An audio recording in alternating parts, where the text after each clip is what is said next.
Boa noite.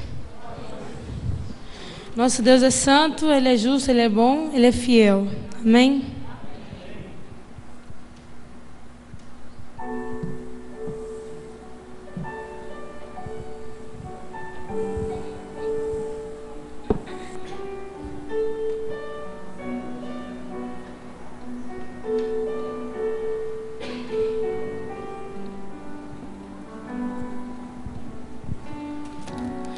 Só existe um Deus, um Pai Criador.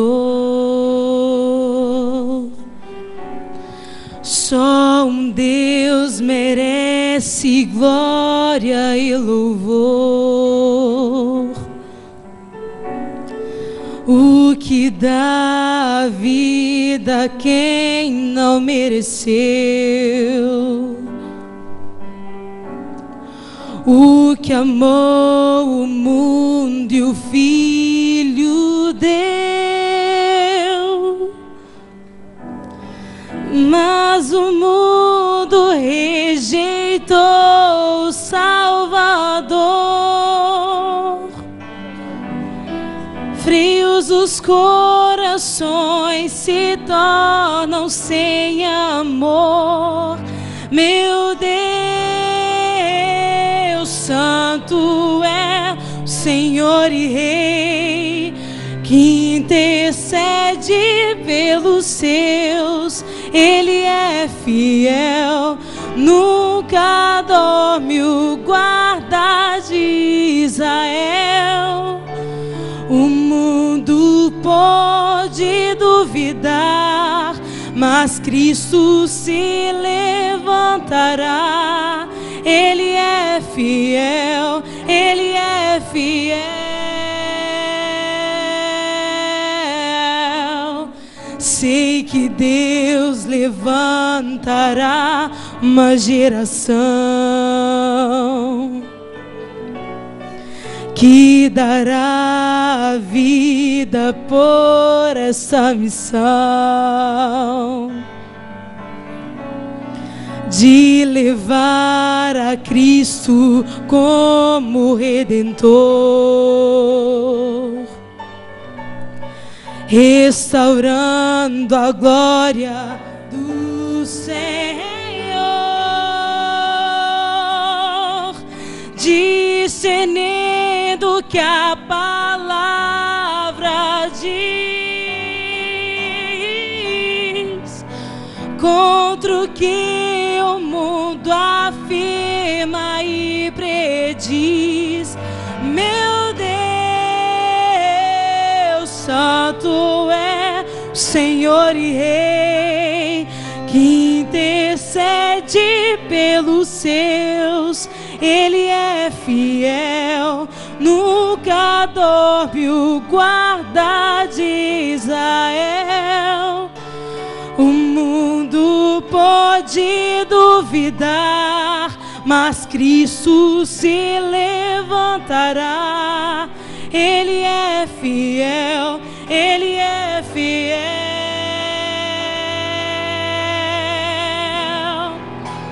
Castelo forte é o nosso Deus, rocha firme, Rei dos reis.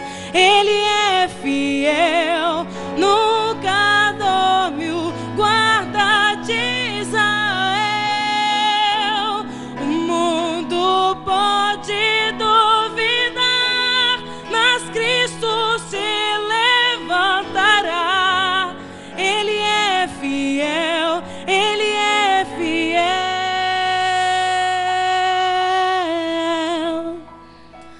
Castelo forte é o nosso Deus, rocha firme, Rei dos reis. Ele é fiel, nunca dorme o guarda de Israel. O mundo pode duvidar, mas Cristo se levantará. Ele é fiel, Ele é fiel.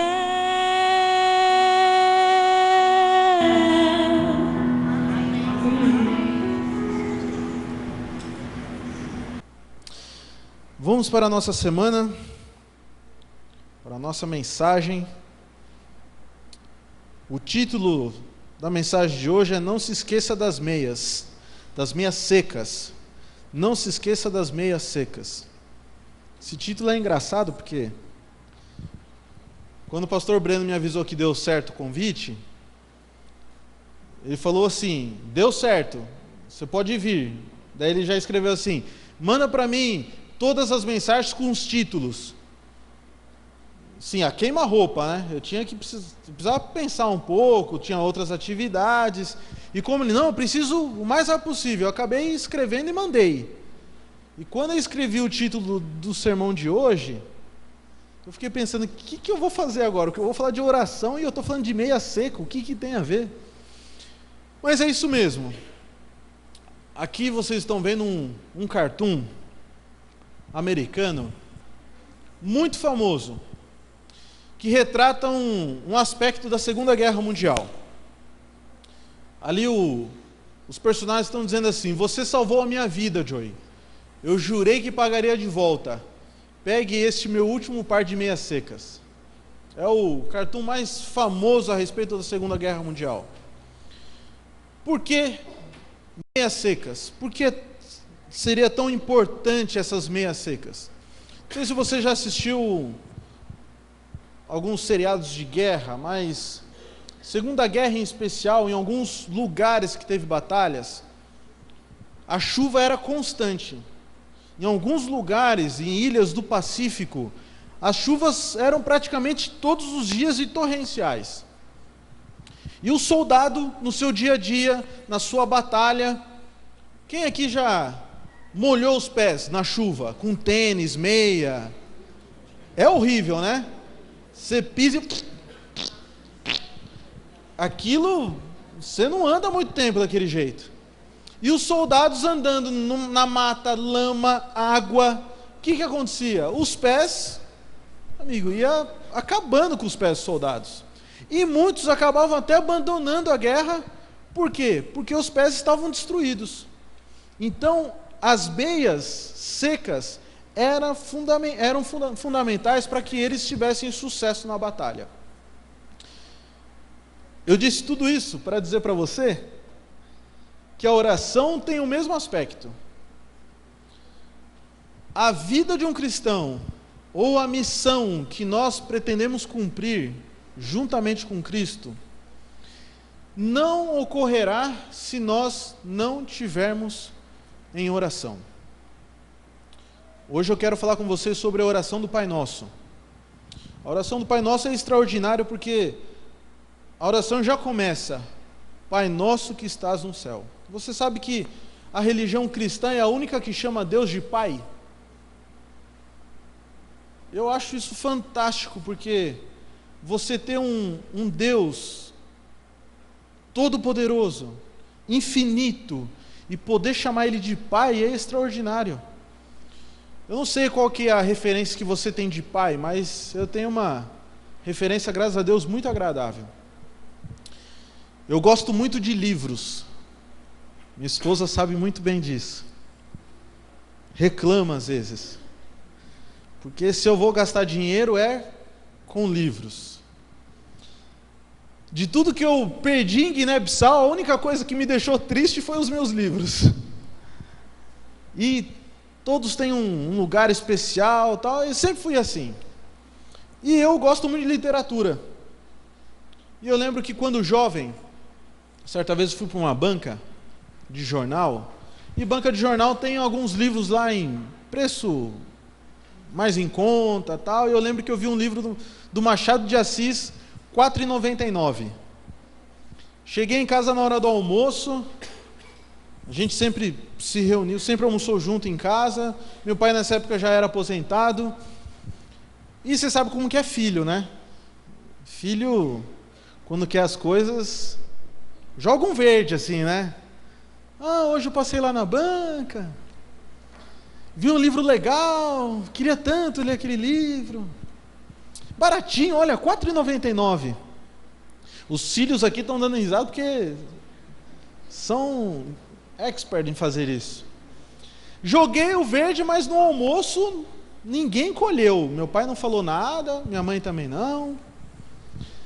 Foi engraçado que no meio da tarde, meu pai, como eu já disse, era aposentado, foi tirar o cochilo dele. No meio da tarde, lá para umas 3 horas da tarde, meu pai falou assim: ô Jonas, vem aqui. E eu fui para o quarto dele. Cheguei, ele estava na cama, deitado de lado assim. Ele estava de costas para mim, ele nem virou para mim. Ele colocou a mão no bolso, tirou R$5 e fez assim: vai logo comprar esse livro, vai, eu não estou nem conseguindo dormir. Pai é assim, você pede, ele pode até não ter, mas assim, incomoda aquele pedido do filho, né? Até você dá. Meu pai sempre foi muito generoso, ele sabe disso. O nosso Pai Celestial não é diferente. Ele, quando ouve a nossa oração, e evidentemente quando é da vontade dele, ele concede aquilo que a gente quer. Eu quero convidar você a abrir a sua Bíblia em Mateus, capítulo 6, verso 9. Quem precisar de Bíblia, levante a mão, por favor, que iremos levar até você. Mateus, capítulo 6, verso 9 em diante. Recentemente eu, ouvindo um sermão, você sabe que como pastor eu passo o ano todo sem ouvir sermão na igreja, né? Então, para conseguir ouvir alguma coisa, eu me socorro na internet. E ouvindo o sermão até mesmo de um amigo, ele citou um escritor indiano que dizia que oração, nós passamos a orar porque Deus, ou a Bíblia, manda a gente orar. Mas quando passa o tempo, a gente vai crescendo espiritualmente, a gente passa a orar porque precisa. Mas com o amadurecimento espiritual, a gente então passa a orar porque a gente quer, está desejando orar. E o último estágio da maturidade espiritual é quando a gente ora porque a gente ama. Ama estar na presença de Deus. Os discípulos, por diversas vezes, tiveram a oportunidade de ver Jesus orar. E Jesus orava porque amava orar. E os discípulos dizem para Jesus: Senhor, nos ensine a orar. Aqui em Mateus, Jesus começa a falar a maneira como os fariseus oram e ele começa a orientar: olha, vocês não orem, vocês não vão orar que nem os fariseus. Vocês são diferentes. E logo então depois, Jesus começa a ensinar uma oração. Antes de lermos aqui, eu quero convidar você a curvar a sua fronte e vamos falar com Deus. Bondoso Pai, obrigado pela sua palavra. Obrigado porque Jesus nos ensinou a orar. Quando oramos ao Senhor, temos a certeza de que o Senhor nos ouve. O Senhor é o Pai amoroso, misericordioso, sedento em responder às nossas orações. Pai, por favor, ilumine a nossa mente nesse momento, que nós possamos compreender a sua palavra e que possamos sair daqui cheios dela. Para que nós te rogamos por Jesus. Amém, Pai. Verso 9 em diante, o texto diz: portanto, vós orareis assim: Pai nosso que estás nos céus, santificado seja o teu nome. Venha o teu reino, faça-se a tua vontade, assim na terra como no céu. O pão nosso de cada dia dá-nos hoje, e perdoa-nos as nossas dívidas, assim como nós temos perdoado aos nossos devedores. E não nos deixe cair em tentação, mas livra-nos do mal, pois teu é o reino, o poder e a glória para sempre. Amém.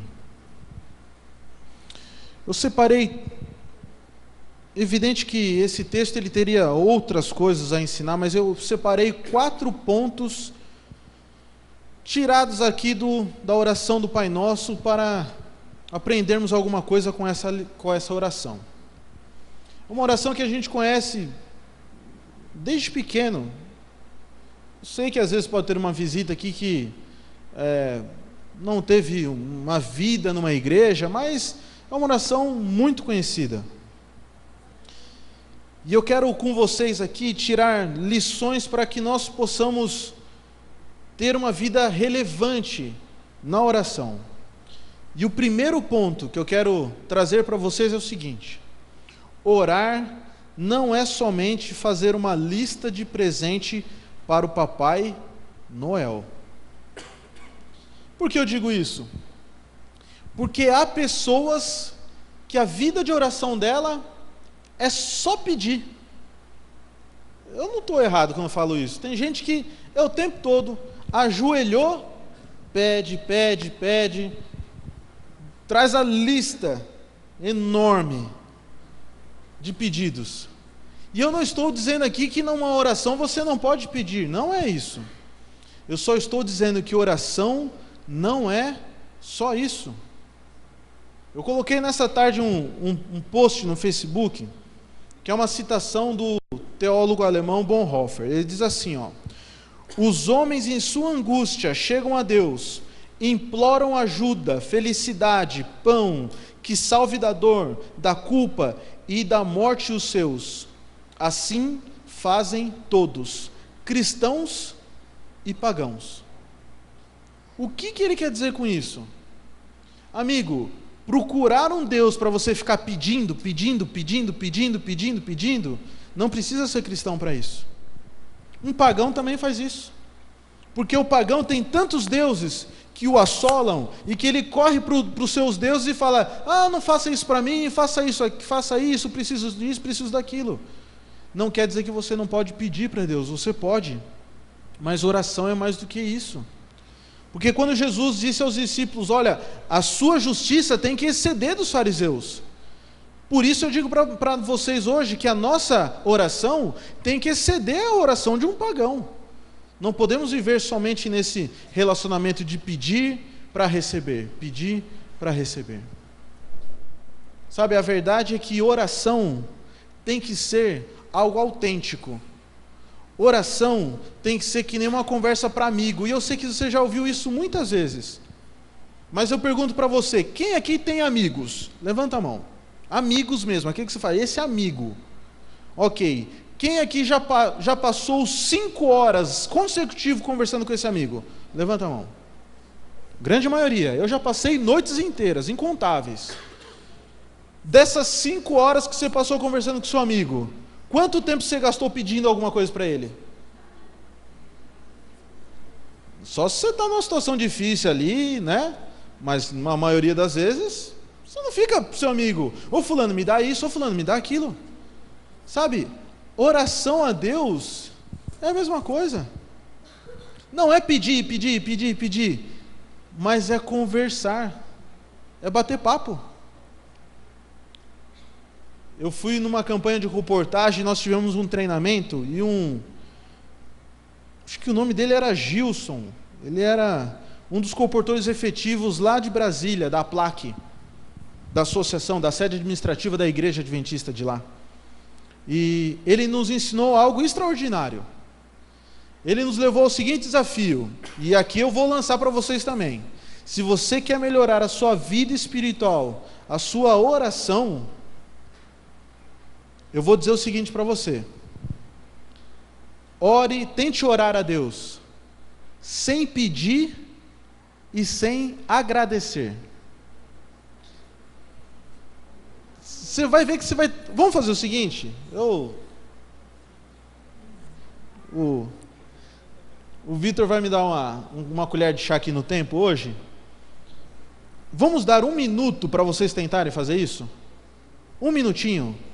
Tente falar com Deus agora, sem pedir e sem agradecer. Tá? Valendo.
Amém.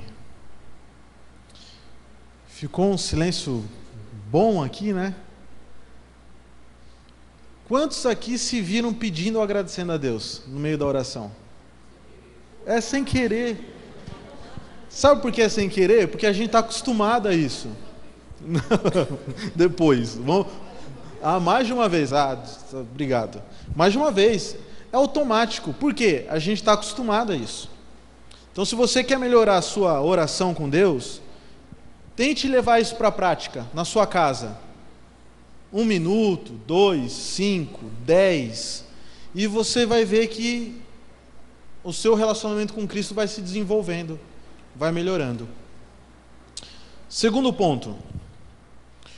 Orar é conjugar o verbo dar na primeira pessoa do plural. Olhe para a oração do Pai Nosso. Tudo é o quê? É nosso. Dá-nos o quê? O nosso pão. Venha a nós o vosso reino.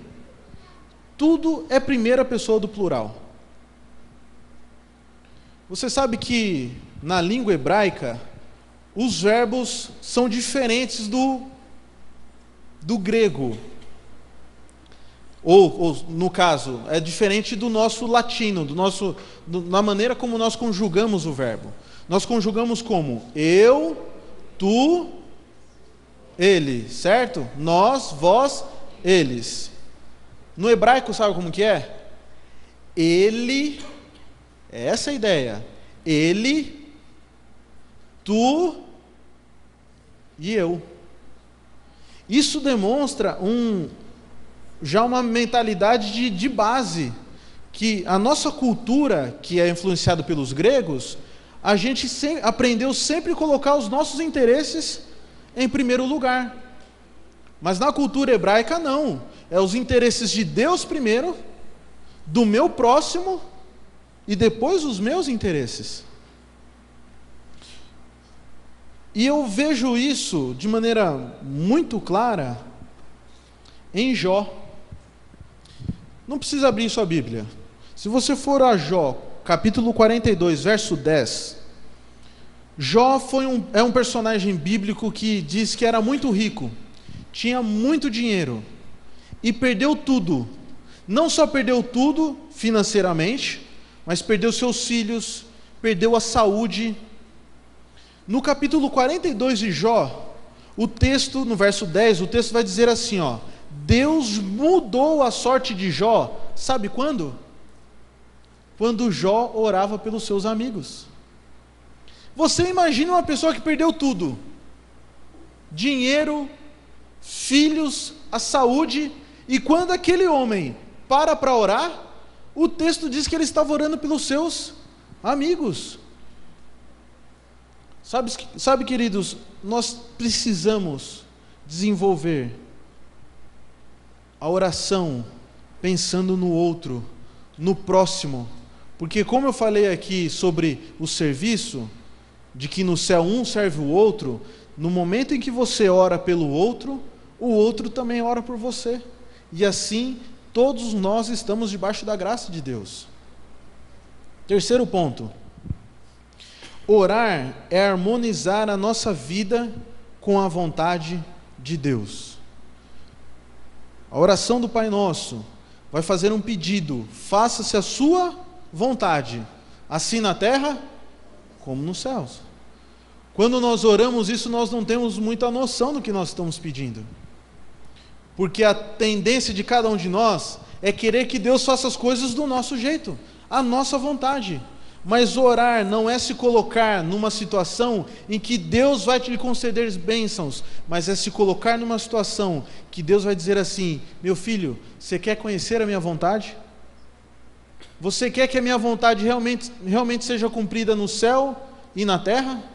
Você quer que a minha vontade realmente seja cumprida na sua vida? E a verdade é o seguinte, que quando nós oramos e conseguimos harmonizar a nossa vida com a vontade de Deus, a nossa confiança nesse Deus aumenta cada dia mais.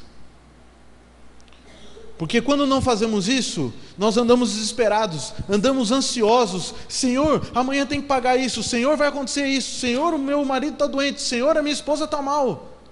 Mas quando harmonizamos a nossa vida com a vontade de Deus, nós sabemos que Deus resolverá tudo no tempo certo. A minha esposa lá em Guiné-Bissau,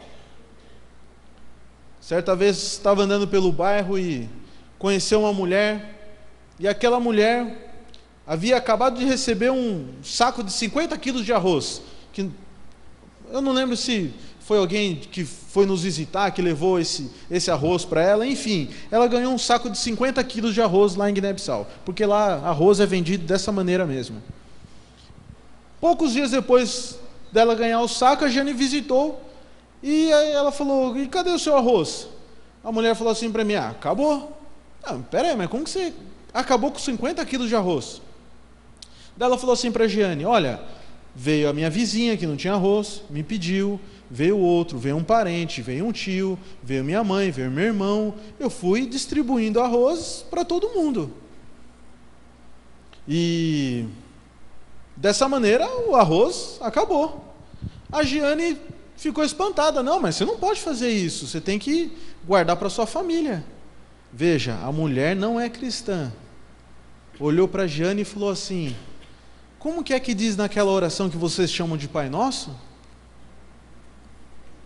Como é que diz a oração? O pão nosso, não é meu. O pão é nosso. Que o Senhor nos dá quando? Cada dia. Então eu não vou reter para mim. Eu vou distribuir, eu vou compartilhar. Não é assim que vocês oram? Imaginem o rosto da minha esposa, né? Mas é assim, gente, isso só acontece quando a gente confia em Deus. E a gente só confia no processo em que nós estamos de joelhos diante desse Deus. Último ponto. Orar é desejar que o reino de Deus se espalhe pelo mundo. Você pode estar se perguntando, por que o pastor está falando sobre oração numa semana que nós estamos falando sobre missão? Porque a oração do Pai Nosso, é aqui que é a sacada. A oração do Pai Nosso é uma oração missionária. Venha a nós o quê? O vosso reino. O que nós estamos pedindo quando oramos o Pai Nosso é, Senhor, que seu reino venha para este mundo, que seu reino se espalhe, que seu reino more no meu coração e alcance outras pessoas. Um teólogo que tem um livro extraordinário sobre o Sermão do Monte, ele escreveu o seguinte: por isso, quando oramos, venha o teu reino, pedimos o êxito do Evangelho, seu predomínio e poder. Pedimos a conversão de homens e mulheres. Pedimos que o reino de Deus chegue à América, à Europa, à Austrália e em todas as partes. Venha o teu reino é uma oração missionária que abrange tudo. Eu me lembro que em Guiné-Bissau nós tínhamos uma escola na ilha de Bolama. Veja, em Guiné-Bissau, talvez o pastor Breno já tenha dito isso para vocês, mas Guiné-Bissau é um país pagão. As pessoas lá acreditam em espíritos, em Irã, e as pessoas vivem morrendo de medo lá. As pessoas vivem numa luta assim, olha, se você fizer isso, o Irã vai te matar. Se você fizer aquilo, o Irã vai botar fogo na sua casa. Mas quando você chega em Guiné-Bissau com uma mensagem de um Deus, e você mostra de maneira concreta que esse Deus é mais poderoso que Irã, as pessoas se convertem. Na ilha de Bolama existe uma escola adventista, em que a mensalidade da escola, é bobeira eu falar isso, mas custava R$5 por mês. Mas a população lá não tem condições de pagar. não pagando, os professores não receberam salário. Com o tempo, não tem dinheiro, a escola vai se acabando, ficando feia, suja, precisa de uma reforma. E na ilha todinha, quando as pessoas olhavam para a escola adventista de Bolama, não diziam assim: ah, essa escola aí é velha. O que as pessoas diziam é o seguinte: ó, essa escola aí são de pessoas que dizem que Deus é poderoso. Mas se o Deus deles é poderoso, por que a escola está destruída? Por que a escola está tão feia? Não paga nem os professores? E eu e a Giane, tantas dezenas de pessoas, começamos a orar para que Deus ajudasse aquela escola. A sede administrativa da igreja adventista lá de Guiné-Bissau iria fazer um conselho para fechar a escola, porque a ideia era o seguinte: se nós não podemos manter a escola, vamos ter que fechar. E orando a Deus, porque manter aquela escola aberta não era uma questão financeira, era uma questão de mostrar que Deus é poderoso. E no dia do conselho, em que aquela escola seria fechada, a Giane recebe uma mensagem. Um homem aqui do Brasil ficou sabendo da história, ficou sabendo de quanto nós precisávamos, e ele mandou o dinheiro para a gente. A escola foi reformada, pintada, pagou o salário de todos os professores, e ali naquela ilha, naquele momento, as pessoas começaram a dizer: olha, o Deus de vocês é muito poderoso.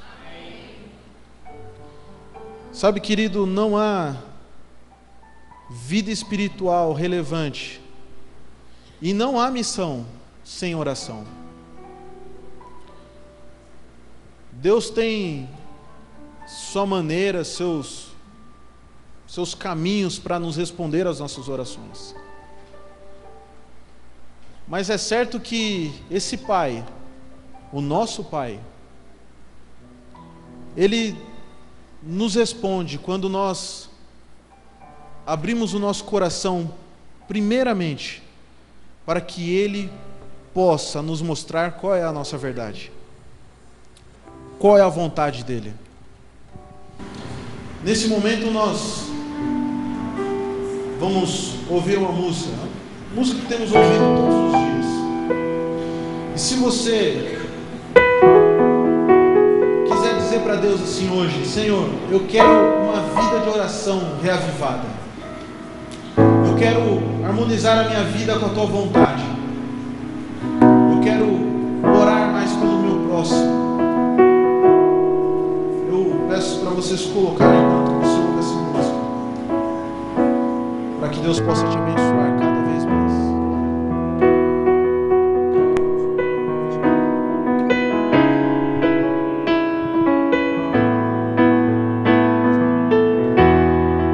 Faz muito tempo que estou sem direção, mas hoje recebi um chamado, uma missão. Estou aqui, usa-me, ó Senhor. Os meus medos eu deixo pra trás, pra te seguir. Eu me calo e fico em paz, pra te ouvir. Esvazia-me e enche-me só de ti.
Os meus medos eu deixo pra trás, pra te seguir.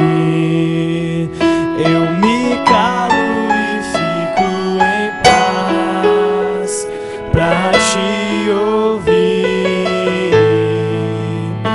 Esvazia-me e enche-me só de ti.